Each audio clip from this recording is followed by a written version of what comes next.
Hi అండి, అందరికీ నమస్కారం.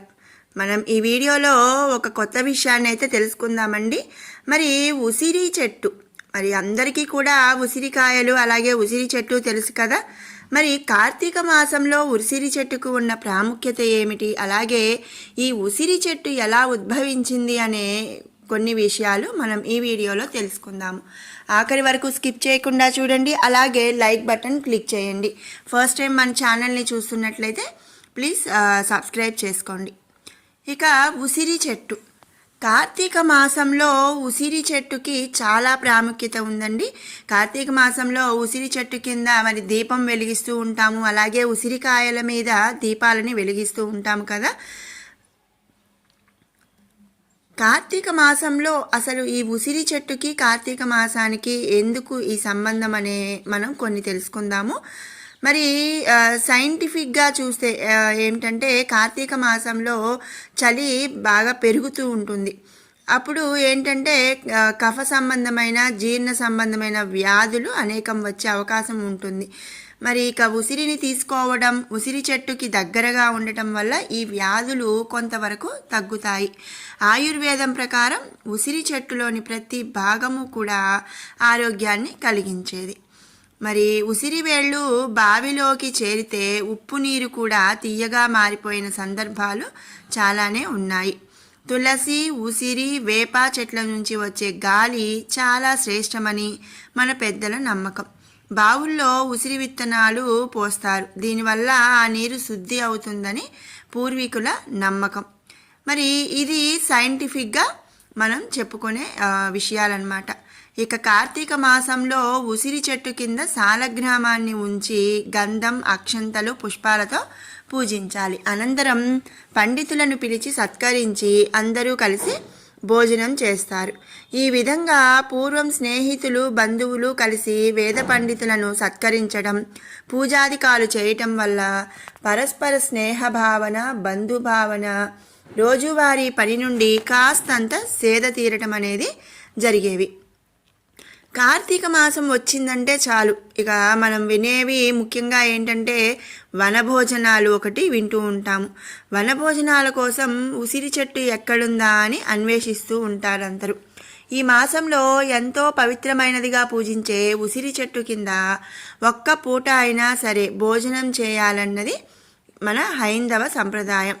అందుబాటులో చెట్టు లేకపోతే దాని కొమ్మనైనా వెంట తీసుకెళ్ళి మరి భోజనం చేస్తూ ఉంటారు. ఎందుకంటే కార్తీక మాసంలో శ్రీ మహావిష్ణువు, లక్ష్మీదేవి ఇద్దరూ కూడా ఉసిరి చెట్టులో కొలువై ఉంటారన్నది విష్ణు పురాణ కథనం. ఉసిరిని భూమాతగాను కొలుస్తారు. దేవ దానవ సంగ్రామంలో కొన్ని అమృత బిందువులు పొరపాటున భూమి మీద పడటంతో పుట్టిందే ఉసిరి అన్నది మన ఓ కథనం. ఇది సకల మానవాళిని రక్షిస్తుందని విశ్వసిస్తారు. వృద్ధాప్యాన్ని దరిచేరనివ్వని ఔషధ మొక్కల్లో ఉసిరికి ఉసిరే సాటి అని చెబుతారు. అందుకే ప్రతి వ్యక్తి తన జీవితకాలంలో 5 ఉసిరి చెట్లు నాటాలని చెబుతుంటారు. అంతటి మహత్తరమైనదిగా భావించే ఆ చెట్టు ఫలం మరెంతటి ఉత్తమోత్తమైనదో వేరే చెప్పాల్సిన పని లేదు. అందుకే ఆయుర్వేద వైద్యానికి ఉసిరి ముఖ్యమైన కీలకం అన్నమాట. ఇక ఉసిరిని సంస్కృతంలో ఆమ్ల లేదా ధాత్రీ ఫలం అని కూడా పిలుస్తారు. ఏదో యాపిల్ మాదిరిగానో అరటి పండులానో ఉసిరి గబగబా కొరికి తినేసేద్దామనేది కాదనమాట. మరి ఎందుకంటే పులుపు దాని ఇంటి పేరని చెప్పుకోవచ్చు. కానీ ఆ పులిపే ఈ పండుకున్న బలం.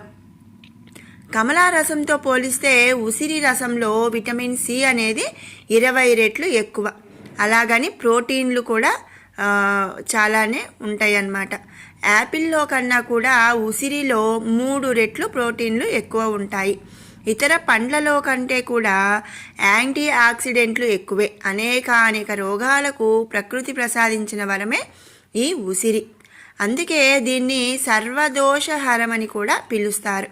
ఇక శీతాకాలం నుంచి వేసవి వరకు వచ్చే ఈ కాయల్ని ఎండబెట్టుకొని నిల్వ చేసుకొని ఏడాది పొడవునా కూడా వాడుకుంటారు. కొందరు పంచదార పాకంలో మురబ్బా రూపంలో నిల్వ చేసుకొని తింటూ ఉంటారు. అలాగే నిల్వ పచ్చడి రూపంలో కూడా ఈ ఉసిరిని వాడుకుంటూ ఉంటారు. ఇది ఒక పెద్ద అద్భుతమైన ఔషధమని మనం తెలుసుకోవాలి. అయితే ఉసిరిలో మనకు తెలిసి 2 రకాలు ఉంటాయండి. ఒకటి పుల్లని రాచ ఉసిరి, మరొకటి చేదు, తీపి, వగరు, ఘాటు, పులుపు కలిగినటువంటి ఉసిరి. రాచ ఉసిరిని కేవలం తినడానికో పులిహారకో మాత్రమే వాడతాము. కానీ ఉసిరిలో పండే కాదు, వేరు నుంచి చిగురు వరకు కూడా ప్రతిదీ మనకు ఔషధమే.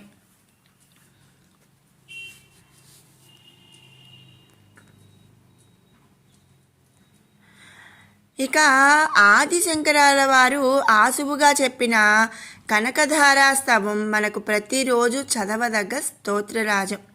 శంకరులు బాలబ్రహ్మచారిగా 7-8 ఏళ్ల వయసులో భిక్ష కోసం ఒక పేద బ్రాహ్మణి ఇంటి ముందు నిలిచి మాతా భిక్షాం దేహి అని కేక వేయగా ఆ పేద బ్రాహ్మణి 2వ వస్త్రం సైతం లేక చీర ఆరే వరకు ధరించిన చిన్న వస్త్రంతో బయటకు రాలేక తన ఇంట ఉన్న ఒకే ఒక ఎండిన ఉసిరికాయను తన లేమికి చింతిస్తూ ఆ బ్రహ్మచారి జోలెలో తన పూరి పాక తలుపు చాటు నుండి విసిరివేస్తుంది. శంకరులు ఆమె దారిద్ర్యాన్ని గ్రహించి అంత లేమిలోనూ తనకున్న ఒకే ఒక ఉసిరికాయను త్యాగభావంతో తనకు దానం చేసినందుకు సంతోషించి కనకధారాస్తవం ఆసువుగా చదువుతారు. వెంటనే లక్ష్మీదేవి కరుణించి ఆమె ఇంట బంగారు ఉసిరికాయల వాన కురిపిస్తుంది. ఇల్లంతా కూడా నిండిపోతుంది. త్యాగానికి రుజువు ఆ భావనను గ్రహించి కరుణించిన శంకరుల వారి మనస్సు ఈ కథ ద్వారా మనకు తెలుస్తాయి. అదే కనకధారాస్తవంగా భక్తులు ప్రతిరోజు చదివి సంపదలు పొందుతూ ఉంటారు. అలాగే ఉసిరి కంటి చూపును మెరుగుపరచడంలో చాలా బాగా సహాయపడుతుంది. జ్వరం వచ్చి పచ్చం పెట్టే సమయంలోనూ బాలింతకు పచ్చం పెట్టేటప్పుడు పాత చింతకాయ పచ్చడితో పాటుగా ఈ ఉసిరి కూడా ఎండుమిర్చితో ఇంగువ వేసి చేసి పెడతారనమాట. ఇక రక్తశుద్ధికి ఇది మంచి మందుగా కూడా పనిచేస్తుంది. అంతేకాదండి, అజీర్తి రోగాన్ని నిర్మూలిస్తుంది. అలాగే ఎసిడిటీ, అల్సర్ వంటి వ్యాధులు కూడా రాకుండా మన ఈ ఉసిరి చెట్టు అనేది ఉసిరికాయలు అనేవి చేస్తాయి. ఇంటి పెరట్లో కనుక ఉసిరి చెట్టు ఉంటే ఆ ఇంటి వాస్తు దోషాలు ఏవైనా ఉంటే హరిస్తుందని జ్యోతిష శాస్త్రం, వాస్తు శాస్త్రం కూడా చెప్తున్నాయి. మరి విన్నారు కదండి మన ఉసిరి చెట్టు అసలు ఎలా ఉద్భవించింది, అలాగే ఉసిరి చెట్టుకి కార్తీక మాసానికి సంబంధం ఏమిటి, మరి ఉసిరి చెట్టు ప్రాముఖ్యత ఏమిటి, అలాగే ఈ ఉసిరి చెట్టు వల్ల మనకు కలిగే ఆరోగ్యానికి సంబంధించి మనకి ఎలాంటి లాభాలు కలుగుతాయని ఎన్నో విషయాలు తెలుసుకున్నాం కదా. మీకు ఈ వీడియో నచ్చినట్టయితే లైక్ చేయండి, షేర్ చేయండి. అలాగే మరిన్ని అప్డేట్స్ కోసం మన ఛానల్ని సబ్స్క్రైబ్ చేసుకోండి. Thanks for watching.